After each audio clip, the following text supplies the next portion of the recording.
itu kita tetap hormati, kita tetap takzimi, namun jangan diikuti teman-teman. Boleh kita mentakzimi seseorang, takzimi habaib ataupun ulama yang notabene-nya mungkin itu keturunan Rasulullah, namun jangan kita ikuti perkataannya, ajakannya. Kita hormati beliau, kita takzimi beliau sebagai dzurriyyah Rasulullah, namun kita tidak ikuti. Kita mengikuti dzurriyyah Rasulullah yang baik-baik itu banyak, seperti Habib Umar bin Hafid, Habib J.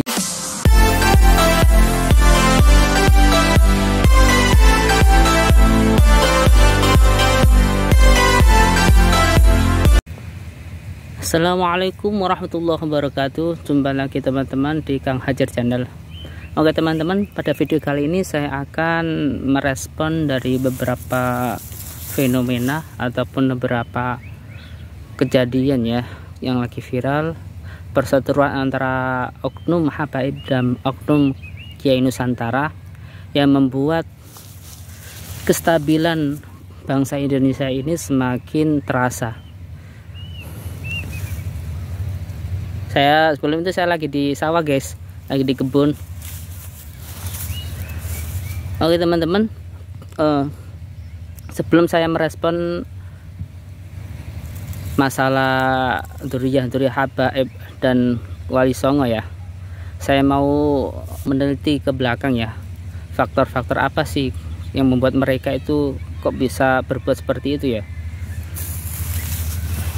Mungkin ini analisa saya sendiri ya, pendapat saya sendiri. Mungkin salah satu faktor, ada beberapa faktor mungkin ya yang saya amati dari kejadian-kejadian video yang saya lihat di YouTube. Seperti ada oknum habaib yang mengaku habib dan memprovokasi masyarakat untuk membenci ulama, membenci pemerintahan dan lain sebagainya.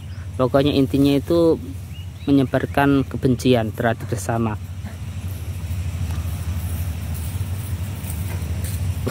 Nah, saya melihat ya teman-teman, mungkin saya lihat itu ada dua faktor. Faktor yang pertama, adanya kekecewaan di dalam diri oknum habaib yang mengaku habaib ini, karena kekecewaan dikarenakan ormasnya itu dibubarkan oleh pemerintah.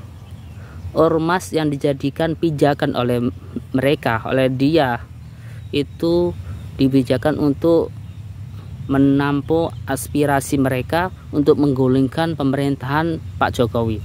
Pada saat ini Pak Jokowi itu dibubarkan oleh pemerintah, sehingga mereka itu kecewa dan marah, mestinya marah. Kemudian mereka membuat satu kegaduhan yang diciptakan agar kestabilan bangsa ini goyah, sehingga masyarakat ataupun orang-orang masyarakat dunia dan masyarakat luas itu menganggap bahwasan pemerintah ini tidak mampu untuk dan pemerintah bangsa ini dengan baik, sehingga itu image pemerintah pada saat ini, pada era ini, yaitu Pak Jokowi, itu negatif di kalangan dunia dan masyarakat. Itu nomor satu, itu faktor nomor satu menurut saya. Dan faktor nomor dua teman-teman, itu mungkin dikarenakan ada cukong-cukong ataupun kapitalis yang berkepentingan, karena pada masa-masa ini kan masa-masa waktunya ini ya, capres ya, pilkada, kemudian pilihan presiden dan lain sebagainya, sehingga mereka dibayar oleh oknum-oknum kapitalis tersebut yang berkepentingan dalam bangsa ini untuk mengambil untung dari bangsa ini. Mereka dibayar untuk membuat kegaduhan sebelum capres, capres dilaksanakan ataupun pilihan presiden dan lain sebagainya itu dilaksanakan, sehingga ketika sekarang udah membuat dia disuruh untuk membuat kegaduhan agar itu memperpecah belah umat ya, sehingga ketika sudah waktunya pilihan itu pecah teman-teman, semakin memanas dan memecah belah umat itu semakin kentara dan semakin jelas, sehingga perpecahan belahan persatuan umat di Nusantara ini tuh pecah belah, sehingga ada oknum-oknum yang mengambil keuntungan daripada perpecahan umat atau perpecahan bangsa di Nusantara ini. Itu dua faktor teman-teman menurut saya, yaitu adanya kekecewaan karena ormasnya FPI ya, SPI, ormas mereka itu dibubarkan oleh pemerintah, sehingga dia merespon dari kekesalan itu, kekecewaan itu, kemarahan itu dengan membuat kegaduhan. Dan nomor dua, yaitu adanya satu oknum-oknum kapitalis yang mempunyai uang banyak, mempunyai kekuasaan, mempunyai uang banyak ya, dia membayar seorang oknum habaib, mungkin ini cuma asumsi saya saja, untuk membuat kegaduhan, karena teman-teman tahu sendiri bahwasan sekarang ini era capres cawapres, sehingga kegaduhan itu bisa ditimbulkan dan bisa memecah belah umat. Lah itu mereka akan masuk ke dalam bangsa ini untuk mengambil keuntungan pribadi. Itu dua faktor teman-teman. Nah kemudian kita masuk kepada nasab-nasab para habaib ya. Kenapa sih kita sebelum jangan menyalahkan Kiai Imad, Gus Pleret dan lain sebagainya, kiai-kiai Nusantara yang sedang berjuang untuk mencari kebenaran, apakah nasab mereka itu benar apa enggak. Kalau saya melihat itu, kita lihat dari latar belakang teman-teman, latar belakang munculnya permasalahan itu ya, munculnya kenapa kok kiai-kiai itu kok mempunyai keinginan menggebu-gebu untuk memperjelas apakah benar-benar mereka itu oknum-oknum Habib itu benar-benar dzurriyyah Rasulullah. Karena apa? Itu dikarenakan ya ada oknum-oknum Habib yang dia itu ceramahnya, dakwahnya itu jauh daripada sifat Rasulullah SAW. Mereka selalu mengadu domba, mereka selalu mengajarkan caci maki terhadap pemerintah, terhadap ulama-ulama Nusantara. Kemudian mulutnya itu keluar binatang-binatang seperti anjing, babi dan lain sebagainya, padahal itu manusia loh, bukan hewan. Nah itu kenapa mereka itu para kiai-kiai Nusantara ya, seperti Yai Imad dan teman-teman itu ya, itu mereka itu merasa ragu gitu, meragukan apakah benar Rasulullah SAW yang begitu sempurna akhlaknya mempunyai keturunan yang seperti itu. Itu loh yang membuat mereka itu mempunyai ketidakpercayaan. Kita itu harus melihat dari sumber asal muasal kejadian, sumber asal muasal masalah tadi. Kenapa kok bisa muncul seperti itu? Jangan langsung menjas, oh itu kiai kok masa enggak mengakui dzurriyyah Rasulullah, tidak mengakui dzurriyyah habaib, dia berarti munafik, dia berarti ini dan itu. Pokoknya jangan, kita harus fair, kita harus menggali dari sumber masalah tersebut, latar belakang dari masalah tersebut, sehingga beliau itu mempunyai ketidakpercayaan kepada mereka.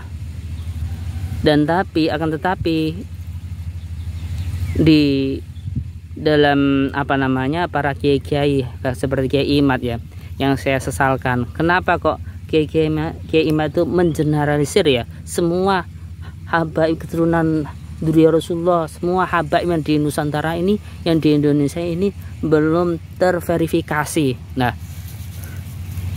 ataupun hampir katakan tidak ada karena belum terverifikasi. Itu menurut saya sih terlalu. Karena apa? Karena sebenarnya beliau itu ingin menyerang oknum-oknum habaib yang gaya bahasanya itu kotor, yang sombong, yang songong, dan suka mencaci maki orang, memecah belah umat. Itu sebenarnya itu. Namun karena kekesalan mungkin ya, sehingga dia kontrolnya kurang Pak ya itu. Meskipun dalam dalil-dalil beliau itu dengan argumentasi, karena ini ilmiah, penemuan ilmiah gitu. Nah, menurut saya itu kurang tepat. Janganlah, karena di habaib di Indonesia itu banyak, seperti ada Habib Lutfi, kemudian ada Habib Mundir almarhum, ada Habib Jin dan lain sebagainya, Habib-habib yang ramah, yang bagus akhlaknya, yang penuh dengan keindahan akhlak, kemudian penuh dengan sopan santun. Seharusnya Kiai Imad itu menyerang oknum habaib saja, fokus pada oknum habaib. Karena kalau ketika mengeneralisir, maka banyak habaib yang lain itu merasa dirugikan ataupun merasa ternodai lah, merasa marah gitu, sehingga itu memperlebar masalah.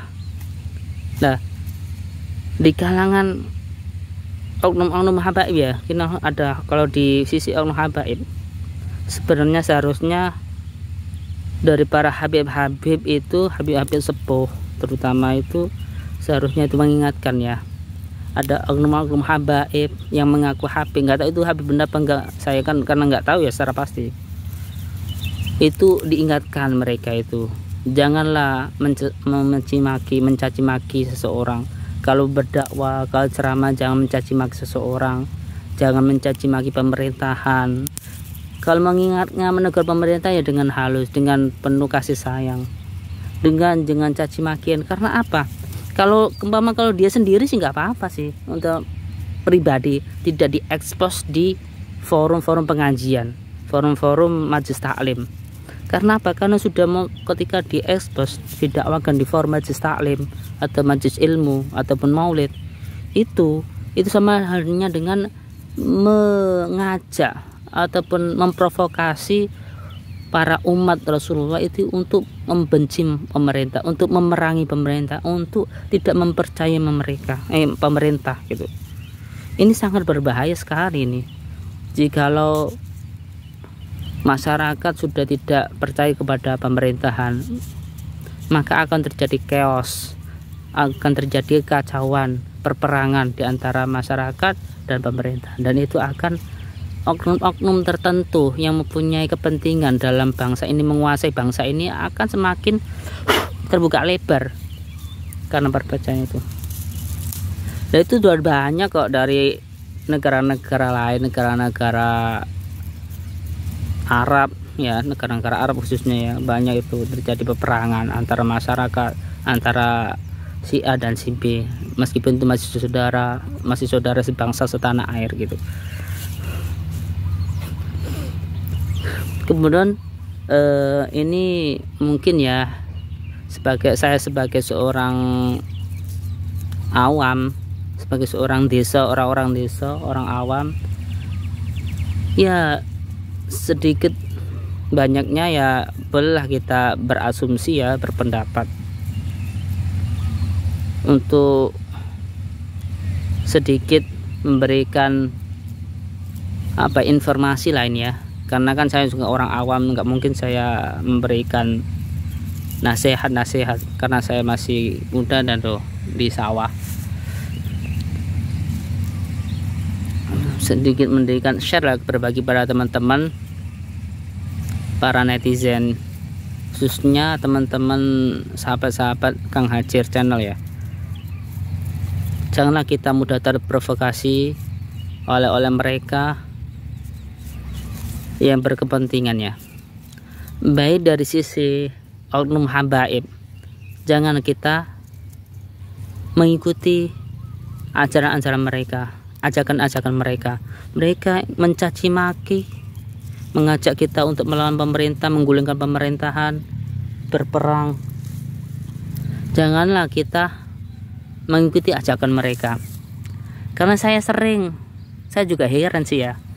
Saya kan sering di Jakarta itu mengikuti maulid, kemudian diisi dengan oknum-oknum pendakwah dari FPI ya, dengan mencaci maki, dengan bersorban yang dengan label Habib, kemudian dia ceramah di panggung, kemudian dia mencaci maki pemerintah, kemudian mengolok-olok pemerintah, mengolok-olok Pak Jokowi dengan sebutan binatang-binatang yang kurang pantas lah untuk disematkan ke Pak Jokowi ya. Tapi mereka herannya mereka hore-hore kepuk tangan biasanya dengan Allah takbir Allahu Akbar ya, dengan guyonan-guyonan yang khas mereka ya. Aku juga heran kenapa ya mereka kok bisa. Karena mungkin ini sih ya, dogma-dogma yang ditanamkan oleh guru-guru mereka, ustadz-ustadz mereka. Saya juga sadar diri juga, saya juga pernah ketika di pondok pesantren, karena dogma-dogma yang diajarkan ustadz ya, mungkin ya di ustadz mereka juga, kita harus cinta habaib, kita harus cinta ulama, tapi tidak spesifik gitu loh. Seharusnya kita harus mencari habaib yang berakhlakul karimah, habaib yang tutur katanya lembut, sopan santun, tidak pemarah, tidak mencaci maki. Ulama yang sopan santun kita harus turuti.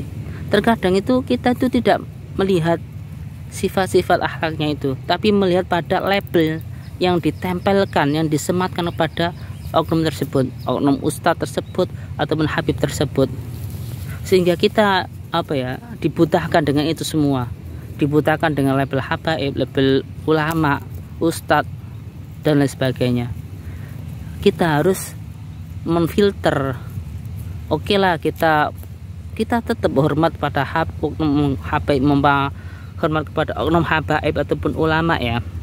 Meskipun itu namanya juga manusia ya, ada kelebihan, ada kekurangan.